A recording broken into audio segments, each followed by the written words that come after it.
Well, hello everyone, and welcome to the F1 MyTeam career.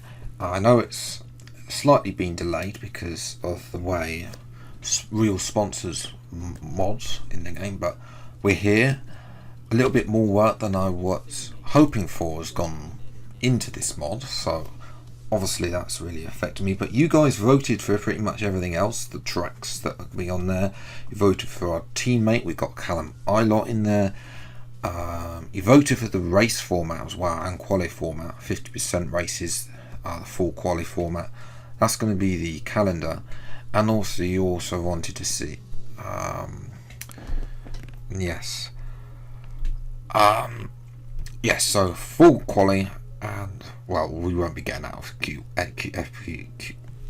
anytime soon anyway. So another lap, let's go to an interview with Will Buxton at our team HQ in Bournemouth.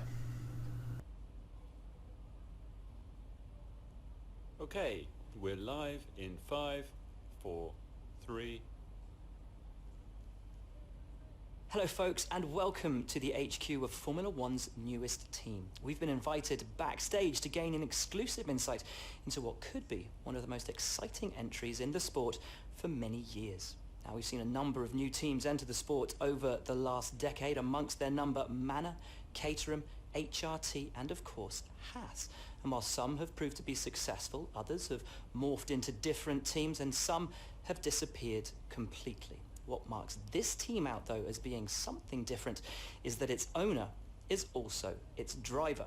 Now, there's a rich history of that in Formula One too. Sir Jack Brabham, John Surtees, Graham Hill and Bruce McLaren all drove their own cars in the sport, but it has become increasingly rare in recent years. What's very special about this team, though, is that while the team itself is new to Formula One, so too is its driver and owner. Whatever happens this season, you've already made the history books. Tell me, do you feel up to the mammoth task of both managing and driving for a Formula One team? Well, we've done it in Formula 2, so I think we're ready to make the step up to Formula 1. Every team needs two drivers, but what was it that drew you to your teammates? Well, if you watch the Formula 2 series we did on F1 2019, then you know that Guan Yu Zhu, we had a little bit of issue with him. So we've gone for Callum Ilott.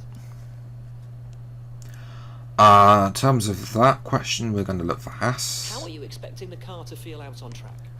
And from this point onwards, I'm going to praise the Sashi department as much as possible, simply because, for me, driving any car, weight reduction is something that makes my pace go a lot faster.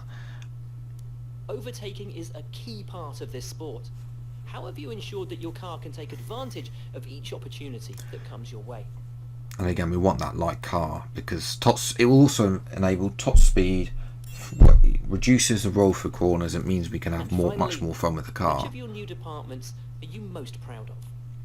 And again, we're going to praise the Sashi department, which means there's going to be a lot of upgrades on the Sashi department and nothing on the others. Well, that's about all we've got time for here. We will see how this fledgling team fares in its first Grand Prix.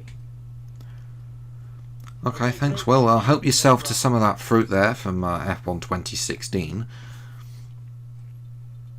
But yes, it'd be interesting to see what we do. I put the team colours to the blue because I didn't want to be Ferrari, but then it turns out we're too near Williams, but I can't win anyway. I mean, I could put black, but then it looks horrific and you can't see our progress anyway on the R&D chart, so it's probably better in this colours.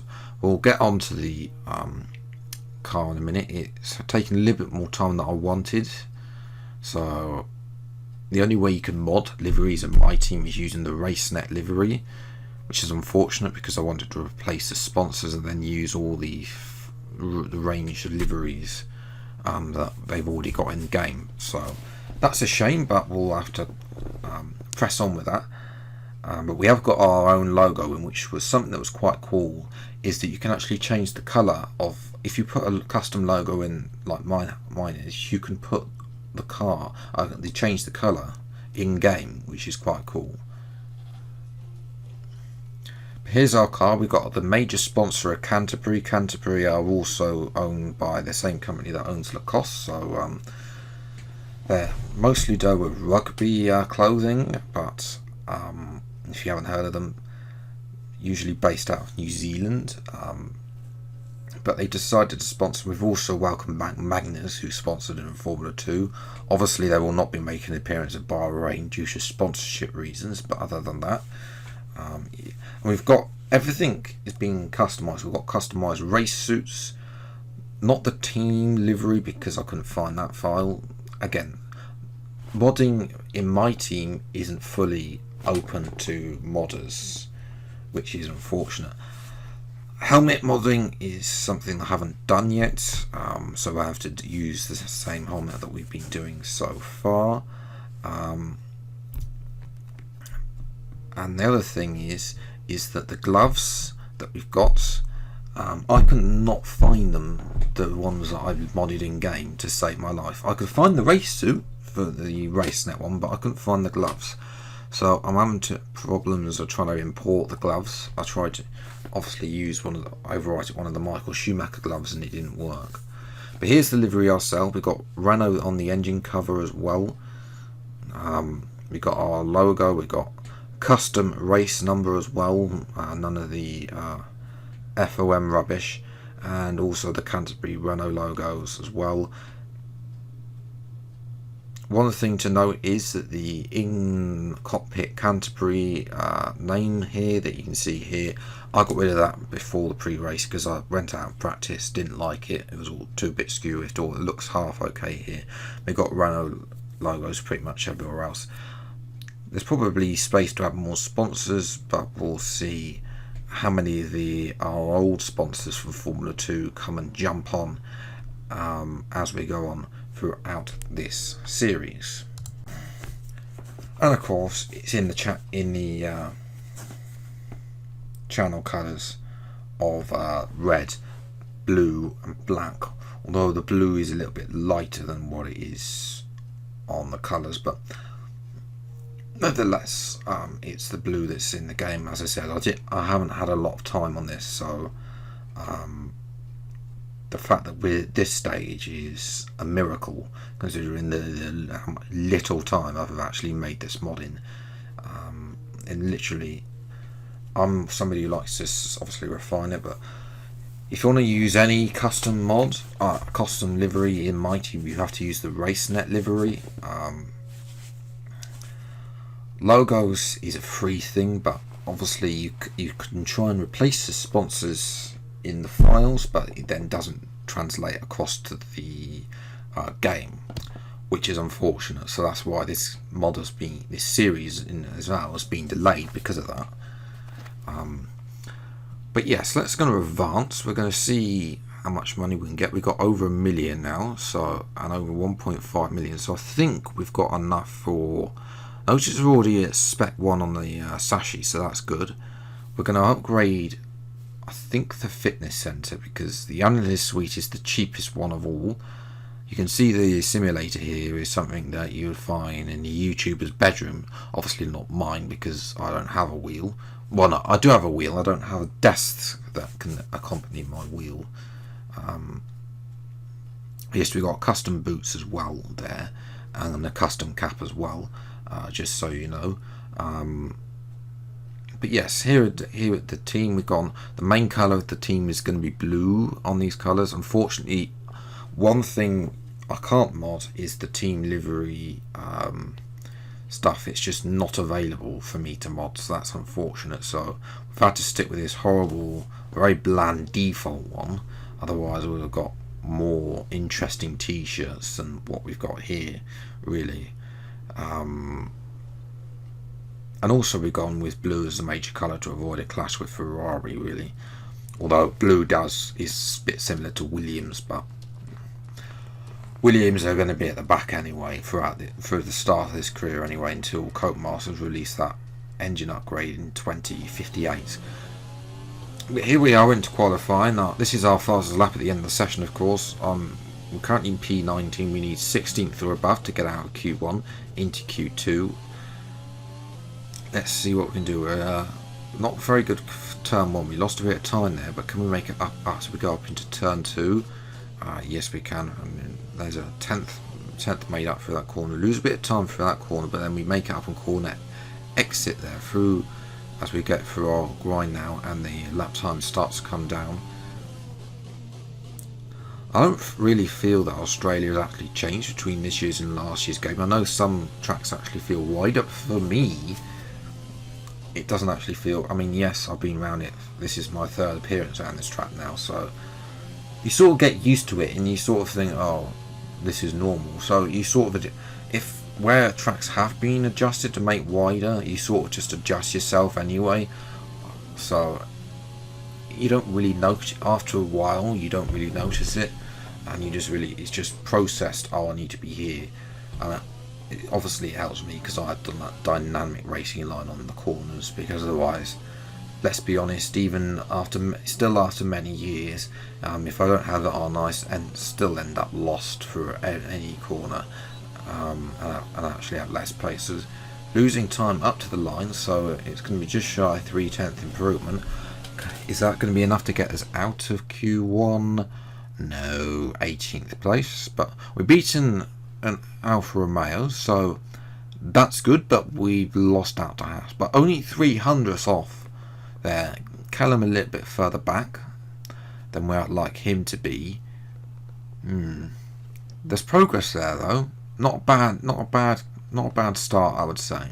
Time for the race. It's finally time once again to begin what promises to be another thrilling season of Formula One action. Pre-season times, subject of so much discussion in recent weeks, mean nothing now, as the cars line up to battle it out for points once again. So let's get this season underway. Welcome to the Australian Grand Prix. We go racing today then in the state of Victoria, where the drivers have 16 corners and 3.3 miles to navigate at an average lap speed of around 120 miles an hour. The close proximity of the barriers makes accidents inevitable, and recent history shows us that a safety car is not at all out of the question. Can Mercedes start with victory in their bid to win a 7th consecutive Constructors' title? Could Ferrari or Red Bull establish an advantage early on? And with 22 cars on the grid, how quickly can the new team find their footing? Well, it's great to be back, Anthony Davidson. We've got a lot to talk about this year. That's right, Crofty. It felt like a long winter, but it's good to finally be back. I have to think the usual suspects will battle it out at the front, but there are always going to be some teething problems early on in the season, so whoever can keep on top of their issues will have the advantage today. As I mentioned earlier, we're up to 11 teams this season, with a new entry run by, well, of all things, an owner-driver. That's something we haven't seen in this sport since Hector Abac over 4 decades ago. So how are they looking so far? Ever since their participation was announced, there were questions being asked about whether an outfit like this could survive, and certainly it's proving to be a trial by fire so far. Let's hope they can continue to draw in investment and find a little more pace as well. Off the back of a fantastic qualifying session, it's time to see how our starting grid looks for today's race. Lewis Hamilton lines up on pole position, and Valtteri Bottas will line up alongside. Considering the rest of the grid, we have Leclerc, Vettel, Max Verstappen and Albon, Ricciardo, Ocon, Sainz and Sergio Perez, Norris, Stroll, Kimi Raikkonen and Gasly, Grosjean, Magnussen, Daniel Kvyat and the owner-driver. Giovinazzi, Ireland, Latifi and George Russell ends our grid lineup. And now it's time to head down to the track.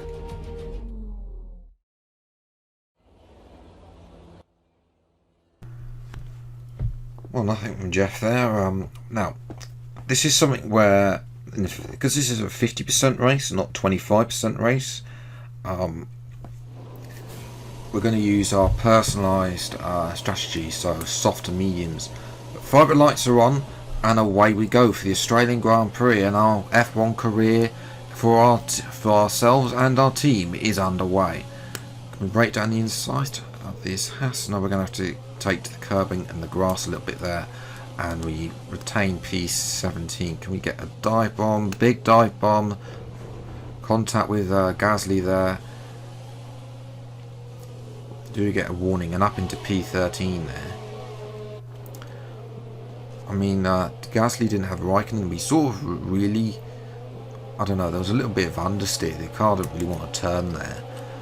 So that's something that we got to improve on, which of course we will do throughout this first season. The career mode Gasly is now all over the back of us. But yes, going back to what I was saying, we can be on personalised. So that's going to give us soft to medium as opposed to soft to hard. And that's obviously from the practice program, as Gasly now has another go around the outside, but we cover the inside line, and really there's no way, unless you're ahead of the person in front, there's nowhere. There's a dive bomb opportunity for himself. Here's we're watching Stroll and Sainz get inside, and at this point we start dropping back from Sainz as we jump to lap 6 as I move across in front of thing. Notice of course the gloves again are broken, which is why that fake sponsors on it. Hopefully I can get rid of that at some point. But Gasly after that, I don't know if he got damage. I did check his damage and front wing, and he didn't look. There's Sebastian Vettel now comes out behind us, but he didn't look like any damage, even though I moved ever so slightly in front of him. I didn't get a warning for that either. But Vettel, of course, he's in the Ferrari, and he's all over the back of us, even on the hard tyre. We're sort of defending, but I'm trying to, of course, take this further so we can put the mediums on. Vettel doesn't actually get past us, and there was one or two close moments, but he doesn't get past us. Unfortunately though, he's dragging along Raikkonen. Raikkonen is going to be concerned for the overcut here. He's doing mediums. I wonder whether they'll go on to hards or softs. We'll have to wait and see. But we're coming into the pits to make our first one and only stop onto a set of medium tyres, hoping the tyre wear might be a little bit too much, but we'll have to wait and see. 2.8 second stop, so none of these magic 1.9 yet in this career mode. We'll have to wait for the next episode to see if we can have one of them, and that's going to be our final stop of the race. Obviously a lot of people are going on to hards around us, so Daniel Ricciardo as well. I'm not sure, I think he must have had a front wing change, because he's now dropped behind Sainz as well in this career mode as we're watching. Kimi Raikkonen is still going on. Vettel is cleared him anyway. He came out of the pit stops, but Raikkonen, however, in the end, Rory's one then. There was the dot of eyeline in the background, but he falls behind Rojon. But Raikkonen, however, has a faster car than us at this point, and of course the Ferrari engine still hasn't had its performance nerfed in this game, so of course it's still the illegal rocket ship that it was in F1 2019, as opposed to what we got here. So looking at Raikkonen now, we give him space and he's gone down our inside. Can we get him back around the outside? The Sashi, we've got the better Sashi than the Alfa Romeo. Down the inside into turn 3, and thank you very much, up into back into P13. So we look now at the replay. Raikkonen almost had that move done as well. But obviously we want to hold on to this position. Yes, it may not matter, no points for 13th of course, but we haven't yet had any retirements yet, so, but the cars in front, we don't really have the pace to be keeping up at this position as we understeer right. We get on the grassing, and I think there was contact with Raikkonen. Then we'll get a quick replay here. Sort of a really stalemate between myself and Raikkonen. There was a bit of contact. He could have just gone a little bit wider through that corner and let us back on track. But no, not a little bit of contact there. As you watch Giovinazzi, I'm not sure if Giovinazzi glitched or not, but he's going to the pits multiple times throughout this race. This is like his second or third pit stop, and he's behind the Williams. As the reason why I want to keep this position is the fact that Lance Stroll now is out of the race, and I'm hoping for a safety car so we can then catch up to the get in front of the cars. But unfortunately, for the first time in this game, it's actually given us a virtual safety car. So of all the safety cars we've had in our AlphaTauri Red Bull career mode, the fact of the matter is we haven't had one, as Charles Leclerc is now out of the race as well. There on the right hand side, he's parked up. No safety car for him, unfortunately. As you can see, Ricciardo and Sainz have now doubled their lead in about 5 laps. So we really do not have the pace today. We've got Raikkonen and Kvyat who are behind us as well.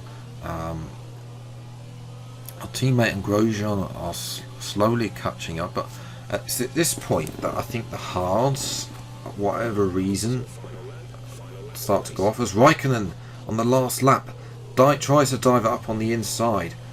We were having absolutely none of it into turn 1.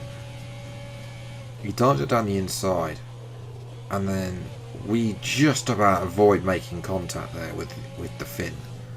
Not sure what Raikkonen was doing there, but he's going to have another go at us. This is going to be his last go.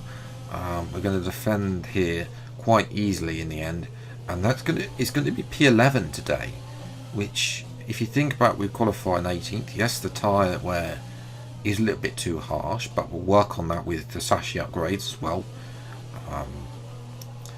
And also the fact that in the R&D screen, engine upgrades I've got less, but I'll definitely take P11. The pace definitely wasn't there today, but it's a start.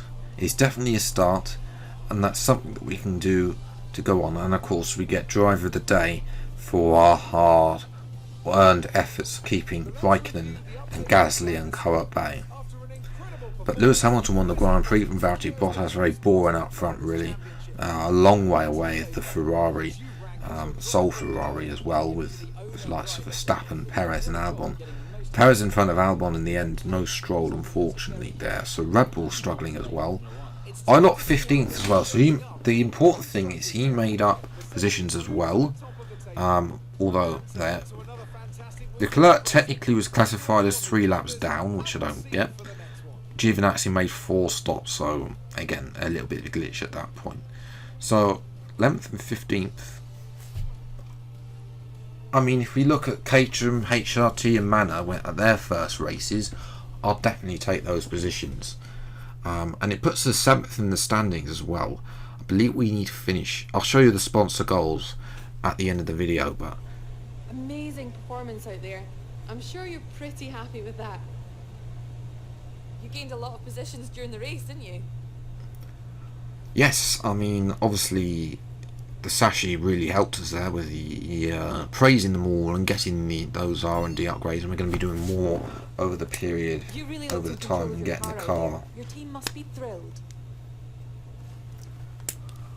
Your team, then the MyTeam. It wasn't the There. cleanest race today, was it? I don't know what she's referring to there, whether the Gasly incident. I thought, driving at the time, I thought I was clear of him, but apparently not. But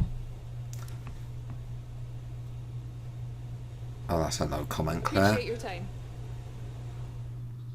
Yeah, thanks for wasting mine as usual. So in terms of team driver acclaim, we're up to level 2. I lot up to level 5. So, and our team acclaim is up to level 3. So that's going to give us good stead. And no damage deductions as well. 100. So that's the best thing as well. Despite Claire thinking we having collisions. So yes, it's only a little bit of gap of time. We haven't got a lot of time to go before the Bahrain Grand Prix, which will be coming sometime next week on this channel. But here's our sponsors' objectives. Obviously we've got Canterbury. They want to earn 5 constructors points a year. They give us a good weekly out and we'll get a £4.5 million bonus. And then Magnus want us to get a top 14 finish during the race, which I don't think is that bad. For either of them, we did achieve a top 14 today. And obviously on this game the race pace is always better than the qualifying pace, so yes, I'm sure we'll get more sponsors. Our team acclaim, maybe a few of them that abandon us when we move from F2 to F1 will come sobbing back. But obviously we've got to keep one hand in mind of at the end of this career mode, who are we going to sign? That will be the question. And obviously we're lacking a little bit of money at this point. In terms of R&D points, would we go for a second air upgrade? Probably not, because I think that we need to get as many Sashi upgrades as done.